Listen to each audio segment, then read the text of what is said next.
Donc, à la suite des problèmes donc, de ce matin,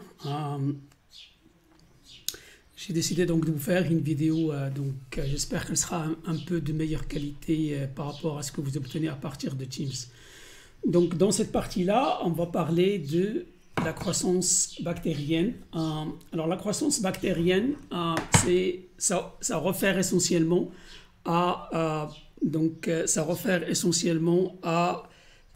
la multiplication, donc l'augmentation du nombre de cellules bactériennes. Donc, comme vous pouvez le voir sur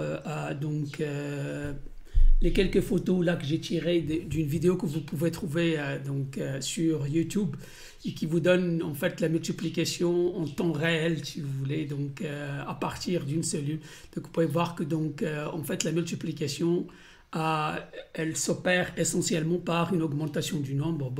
Donc après, bien sûr, la masse va augmenter et donc le volume va augmenter, mais donc c'est essentiellement le nombre qu'on regarde. Alors la division chez les bactéries, elle se fait de plusieurs manières. Donc il y a peut-être les deux dont je voudrais vous parler, c'est la fission, c'est-à-dire donc la division binaire, c'est-à-dire qu'à partir d'une cellule, on a qui va se diviser en deux. Donc, généralement, donc il y a des invaginations il y a l'ADN qui va se dédoubler. Il y a des invaginations qui donc après vous donneront des invaginations un peu plus visibles peut-être à ce niveau-là. Et puis après vous avez séparation de deux cellules filles donc à partir d'une cellule mère. Et ça, on peut le voir un peu mieux sur le PDF que je vous ai laissé. Donc si on regarde sur ce PDF,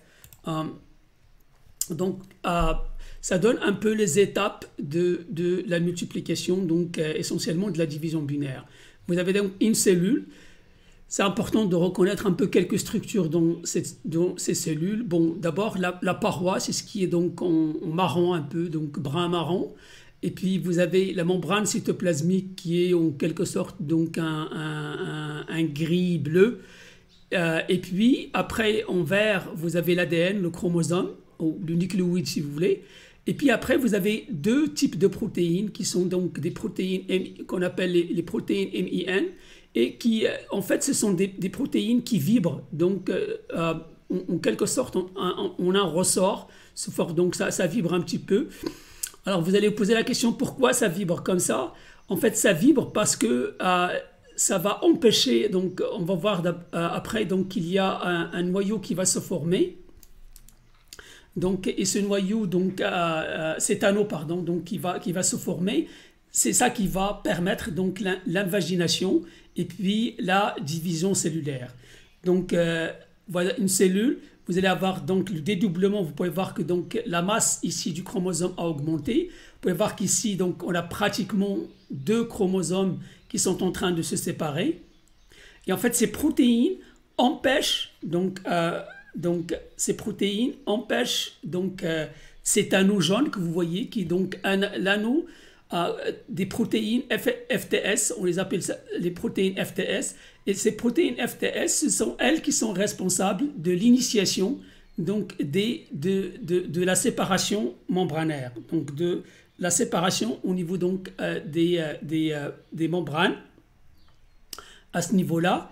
Et donc, en fait, ce qui va se passer, c'est qu'après, il y aura formation des membranes cytoplasmiques et après formation de la paroi, et après on a séparation de des cellules. Donc ce que je voudrais que vous reteniez ici, c'est un peu les étapes par lesquelles on passe par la multiplication, peu importe le temps. En fait, le temps il dépend des espèces bactériennes que vous avez, mais sinon on a d'abord on a dédoublement du chromosome. Après, le dédoublement du chromosome qui commence à se séparer, qui part, les deux chromosomes partent de part et d'autre de la cellule. On a formation de cet anneau, des protéines FTS. Et vous pouvez voir que les protéines MIN ont disparu à ce niveau-là. C'est en fait une fois qu'ils ont disparu que l'anneau peut se former, sinon il l'empêche. Une fois qu'il est formé et qu'on a la séparation, on peut revoir que les protéines MIN sont là encore une fois. Et en fait, bon, sur l'autre figure que je voulais vous montrer, c'est simplement, donc, au lieu que ce soit un schéma, ce sont vraiment des photos réelles donc, d'une cellule qui est en multiplication. Vous pouvez voir que, donc, en fait, ce qu'on a coloré, c'est surtout les protéines FTS. Vous pouvez voir que les protéines FTS se forment. Et puis, donc, ils vont se grouper très lentement. Et dès que vous commencez à avoir les invaginations, en fait, vous commencez à avoir la formation du noyau. Et là, donc, les invaginations sont très claires. Vous pouvez voir ici, donc, à ce niveau-là, le noyau, donc, l'anneau, pardon, donc, l'anneau des protéines FTS. Donc, c'est important de comprendre un peu le rôle de ces protéines MIN et les protéines FTS dans la division cellulaire chez les bactéries. Alors, on va revenir maintenant donc à notre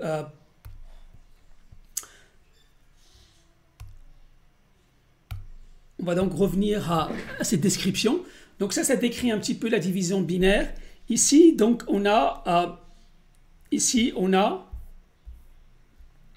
le deuxième type dont je voulais vous parler, c'est le bourgeonnement. Il y en a plusieurs. Mais le bourgeonnement, vous risquez de le voir surtout pour les levures. Donc en fait, dans le bourgeonnement, on a une cellule mère et des cellules filles. C'est ça qui fait la différence. D'accord? Et ils sont de différentes tailles. Donc la cellule mère est de plus grande taille et la cellule fille de plus petite taille. Donc la cellule mère donc la cellule fille va augmenter de taille petit à petit, et après un certain moment, donc elle va se séparer et elle va donc après donc elle-même donc grossir pour donner donc une cellule mère. D'accord? Donc ça c'est le bourgeonnement, c'est les deux types donc dont je veux parler, la division binaire et le bourgeonnement. Mais il faut savoir que la division binaire, c'est en fait la méthode la plus fréquente chez les bactéries. Donc c'est celle qu'on rencontre le plus. Donc une cellule fille va s'allonger. Généralement c'est deux fois sa taille. Et puis après elle va se diviser pour donner deux cellules filles. Alors ce qu'on va voir c'est un peu donc en premier une analyse mathématique de la croissance. Donc et on va commencer par un modèle qui est très simple que vous pouvez comprendre. Donc, à partir d'une cellule fille, on a deux cellules mères. Donc, en fait, le temps qui va passer ici, c'est ce qu'on appelle le temps de génération. C'est-à-dire que donc, le temps qui est nécessaire de passer d'une cellule à deux cellules. Mais c'est aussi le temps de passer de 10 cellules, par exemple, à 20 cellules. C'est-à-dire que c'est le temps qui est nécessaire donc, de passer d'un nombre à son double. Et ce temps, on va le revoir dans ce cours à plusieurs reprises. On le note généralement θ. Donc θ, c'est le temps de génération. Alors pour Escherichia coli, qui est peut-être l'un des micro-organismes les plus rapides, sinon le plus rapide, ce temps de génération, il est de 20 minutes. θ est égal à 20 minutes. Pour la majorité des bactéries, c'est entre 1 heure et 2 heures. Mais ça peut aller jusqu'à 24 heures, 48 heures pour certaines bactéries qui se multiplient lentement. Alors, donc, juste pour l'analyse, donc si on part d'une cellule, d'accord, on part d'une seule cellule, donc après un temps de génération, donc là on va mettre le temps, et ici on va mettre le nombre de cellules, donc le temps, et puis ici on va mettre le nombre de cellules en fonction du temps. Donc, au temps t égale 0, on va commencer par une cellule. Au temps t égale 1 θ, on va avoir deux cellules. Et après, au temps t égale 2 θ, on va avoir 4 cellules. Et puis après, après un temps de 3 θ, on va avoir 8 cellules. Donc chaque fois, on a un dédoublement. Et si on regarde, en fait, on passe donc de 2 puissance 0, qui est 1, à 2 puissance 1, 2 puissance 2, 2 puissance 3, 2 puissance 4. Et vous constatez que la puissance, en fait, ça correspond au nombre de générations. Donc, en fait, la puissance qu'on a ici, elle correspond au nombre de générations qu'on a. Donc, 1, 2, 3 et 4. Et donc, si on va généraliser donc cette formule, si on part donc d'un nombre n0, on a donc n est égal à 2 à la puissance n0. Donc, c'est un peu ce qu'on a fait tout à l'heure. Donc, si on donne à 1, par exemple, et on donne à 3, donc on va avoir 8. Donc, si le nombre initial est égal à 1 et le nombre de génération est égal à 3, donc on va avoir un nombre de 8. Et ça, c'est... donc, on a n qui est le nombre de génération. Alors, comment est-ce qu'on peut calculer le nombre de génération? En fait, vous revenez un petit peu à ce qu'on a fait ici. Donc, le temps est égal, en fait, à un chiffre, en fait, est égal chaque fois au nombre de générations multiplié par le temps de génération. Je répète, donc le temps est égal au nombre de générations, puisque donc ici c'est 1, ici c'est 2, qui multiplie θ.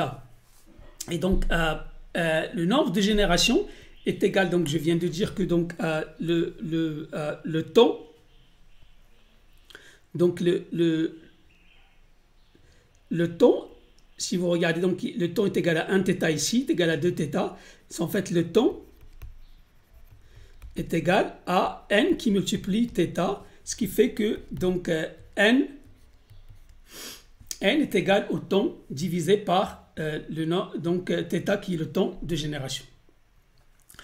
Et donc on peut cette formule là, donc soit on peut l'exprimer donc par le nombre de génération, on peut l'exprimer aussi par le temps. Donc n est égal à n0, 2 à la puissance t sur θ. Donc j'ai simplement remplacé n par t sur θ, écrit d'une autre manière, juste pour montrer que donc le temps, pour séparer un peu le temps, c'est n0, 2 à la puissance 1 sur θ qui multiplie le temps. D'accord? Alors pour illustrer ça, je vais vous donner un exemple d'Escherichia coli. Donc pour Escherichia coli, le temps de génération il est de 20 minutes. On va supposer qu'on a laissé pendant 1 heure, donc c'est 60 minutes. Alors, 60 minutes, il faut voir à combien de générations ça va correspondre. Donc, c'est n est égal au temps divisé par le temps de génération est égal à 3. Donc, en fait, on a 3 générations. Et si on suppose qu'on a commencé avec n0 égal à 100 cellules par millilitre, donc n après 1 heure, ça va être n0 qui multiplie 2 à la puissance n, c'est-à-dire 100 qui multiplie 2 à la puissance 3, puisqu'on a 3 générations. Donc, on a 800 cellules par millilitre. Et ça, donc, tout à fait logique. Donc, après une génération, on va avoir 200. Après 2 générations, on va avoir 400. Et après 3 générations, on a 800 cellules par millilitre. Alors, donc, ça démontre un petit peu donc, que la multiplication bactérienne, c'est une fonction exponentielle. Bon, là, l'exponentielle qu'on a utilisé, c'est l'exponentielle en base 2, donc ou la puissance en base 2. Le problème, c'est que donc, très souvent, les cellules ne se divisent pas au même moment. C'est-à-dire que donc, lorsque vous avez 100 cellules, ils ne vont pas donner 200 cellules après une génération. En fait, il y a des cellules qui vont déjà se multiplier, il y a d'autres qui vont attendre un peu plus. Donc, en fait, on n'a pas vraiment... Donc, le temps de multiplication est exactement le même pour les cellules. Donc, si on veut généraliser, on généralise un peu plus avec un modèle exponentiel en base népérienne. Donc, si on prend donc dn sur dt est égal à mu qui multiplie n, alors mu, elle est constante, c'est un taux de croissance, donc c'est ce qu'on appelle le taux de croissance, le taux donc, de croissance bactérienne. Ici, on va supposer qu'il est constant. Donc, on peut intégrer ces deux. Donc, on fait passer le n de l'autre côté. Ça fait donc d de n sur n égale mu dt. On peut intégrer. Donc, on intègre pour d de n sur n entre n0 et n. Donc, l'intégrale donc, de d de n sur n, c'est log de n. Et l'intégrale de dt, c'est simplement t.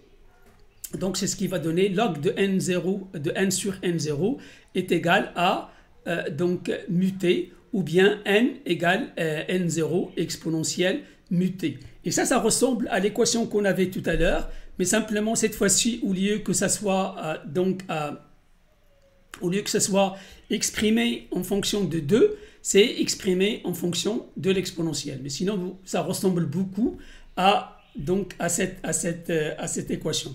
Mais il faut faire attention, le temps de génération n'a pas la même formulation parce que ce n'est pas une base 2. Donc, si on regarde le temps de génération de θ, c'est le temps nécessaire donc, de doubler. Donc, d'aller de 1 à 2 ou de 100 à 200, etc. Donc, on va supposer que on part de n0 jusqu'à 2n0. Donc, on va remplacer 2n0 dans t. Donc, n de t est égal à 2n0. Et on va remplacer donc par la formule qu'on avait en haut. Mais cette fois-ci, on va remplacer t par θ, puisque donc on est passé de n0 à 2n0. Donc, le temps, il est égal à une génération. Donc, le n0 va se simplifier. Ça vous donne donc exponentielle de mu θ est égal à 2. Vous faites un peu d'algèbre donc là-dessus et ça vous donnera θ égale log de 2 sur mu. Donc là, ça vous donne la relation entre le taux de croissance. Donc ça, c'est le taux de croissance et le temps de génération.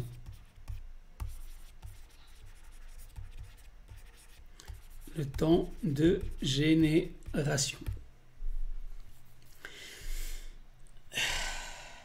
Alors maintenant, on va pousser un peu plus. Donc, on va voir qu'est-ce qui se passe réellement si on prend un milieu qui n'est pas renouvelé. Donc, en fait, on prend, par exemple, un Erlenmeyer ou un flacon en général. On met des bactéries et on met un milieu de culture avec ces bactéries. On laisse pendant un certain temps. Bien sûr, il va y avoir multiplication, donc augmentation du nombre de cellules. Et comme il y a une quantité de nutriments qui est fixe, en fait, si on regarde la croissance en fonction du temps dans ce système, ici j'ai schématisé le temps, ici c'est le nombre, on voit que on a une croissance, c'est une croissance en plusieurs phases. C'est une croissance en plusieurs phases. Et en fait, il y a donc en gros 3 phases, en vert, en rouge, en bleu, et puis il y a une 4e aussi que j'ai mis en vert. J'aurais pu mettre peut-être en jaune. Peut-être on va la changer donc en jaune. Et en fait, ici, on a la phase de latence. Ce qui est en rouge, on a la phase de croissance. C'est là vraiment où il y a une augmentation du nombre. La phase bleue, c'est ce qu'on appelle la phase stationnaire. Il y a arrêt de la multiplication. Et la phase jaune que j'ai mis là, qui est 4, c'est en fait la phase de déclin. Donc, il y a une diminution du nombre. On va les voir donc en détail, en définissant un petit peu comment est-ce qu'ils peuvent changer. Quels sont les facteurs qui sont importants. Alors, si on regarde donc la phase de latence, il y a très peu ou pas de multiplication. Donc, en fait, mu est à peu près égal à 0. Mu est donc à peu près égal à 0. Donc, il n'y a pratiquement pas de multiplication. Et la longueur de cette phase, elle dépend de 2 facteurs essentiellement. Le premier facteur, c'est l'état physiologique de l'inoculum. Donc, l'inoculum, c'est N0. S'il est jeune, comme vous, les étudiants, pas comme moi, un vieil homme, la phase de latence est courte. En fait, les cellules sont encore jeunes, ils se multiplient, donc ils sont en forme. Par contre, si les cellules sont vieilles, cette phase va être beaucoup plus longue parce qu'il faut attendre que ces cellules se remettent en forme, donc se remettent dans un état physiologique de la multiplication. Donc ça, c'est important de comprendre. Donc si on a une culture jeune, elle se multiplie très rapidement, donc sans problème. Si on a une culture vieille, elle va prendre un peu plus de temps parce qu'il va falloir réparer tous les dommages des cellules. Et après, on a donc le deuxième facteur, c'est le changement du milieu de culture. Donc si, par exemple, on a mis au début un milieu qui est très pauvre et après un milieu très riche ou l'inverse, peut-être l'inverse qui est un peu plus facile à comprendre, supposons que, par exemple, une bactérie était sur un milieu très riche. Donc, il y a des nutriments, elle a vraiment besoin de très peu de synthèse. Elle peut prendre les vitamines, elle peut prendre les acides aminés, tout est là à côté d'elle, il peut les prendre. Maintenant, vous la mettez dans un milieu, par exemple, où il y a, qui est très pauvre, il n'y a pas d'acide aminé, il n'y a rien. Donc, il faut qu'elle fasse il faut qu'elle fasse la synthèse de tous ses besoins à partir simplement, par exemple, du glucose. Rappelez-vous, la dernière fois, on a parlé donc des prototrophes, donc, qui se développent sur un milieu minimum, c'est-à-dire un milieu qui contient une seule source de carbone organique. Et donc là, il va falloir qu'elle fasse toutes les synthèses. Et en fait, donc pour que le passage entre un milieu riche et un milieu pauvre, ça va prendre du temps parce qu'il faut que la bactérie fasse la synthèse d'un peu des enzymes, il faut qu'il y ait donc toutes les régulations au niveau de l'ADN, des ARN, etc. Et donc ça prend du temps. Donc si on change un milieu, généralement, la phase de latence est plus longue parce que donc il faut qu'il y ait une adaptation à ce milieu. D'accord ? Donc il faut qu'il y ait un temps. Donc il faut qu'il y ait un temps d'adaptation. Donc un temps d'adaptation au nouveau milieu.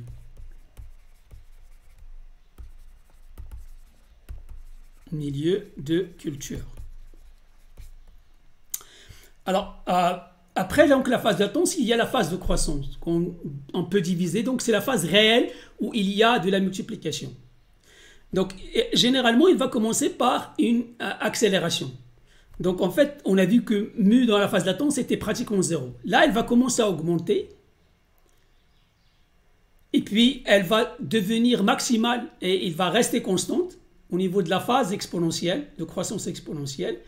Et une fois que le milieu, les éléments nutritifs ne sont plus donc disponibles pour maintenir cette croissance, on commence à avoir un ralentissement. Et donc ce ralentissement donc, fait que donc ce ralentissement fait que donc on a une diminution, donc mu va commencer à diminuer. Et ça c'est parce que donc les nutriments, les éléments qui servent donc à la nutrition des micro-organismes commencent à devenir plus rares. Alors la phase stationnaire, la multiplication s'arrête. Donc en fait, on a déjà ici un ralentissement. Au niveau de la phase stationnaire, elle s'arrête parce qu'il n'y a plus d'éléments nutritifs. Et donc là, les cellules vont commencer déjà à donc, avoir des problèmes. Donc il y a certaines qui vont mourir, d'autres qui vont se multiplier plus lentement. Mais en fait, si on regarde au niveau de ce qui se passe au niveau de la multiplication, on voit que le nombre ne change plus. D'accord ? Et on arrive, donc si ça continue, on arrive à une phase où en fait on a mortalité des cellules. Donc on a mortalité des cellules. Donc si on regarde donc la phase que j'ai mis en jaune en haut, qui est donc la phase de déclin, on commence à avoir donc mortalité des cellules, c'est-à-dire que mu, elle va diminuer. Et ça, on va le résumer sur le graphique que vous avez en bas ici. Donc j'ai mis mu et en fonction du temps. Pour la phase stationnaire, donc mu, elle est nulle. Après, elle va augmenter donc, au niveau, pour atteindre la phase exponentielle. Elle va rester dans la phase exponentielle. Donc, au cours de la phase de ralentissement, ça va diminuer. Et puis, vous avez la phase stationnaire ici. Donc, la multiplication devient nulle. Et après, donc, on a la phase de déclin où mu peut devenir négative. Donc, mu peut devenir négatif, c'est-à-dire que donc on commence à perdre des cellules. Voilà donc ce que je voulais vous raconter.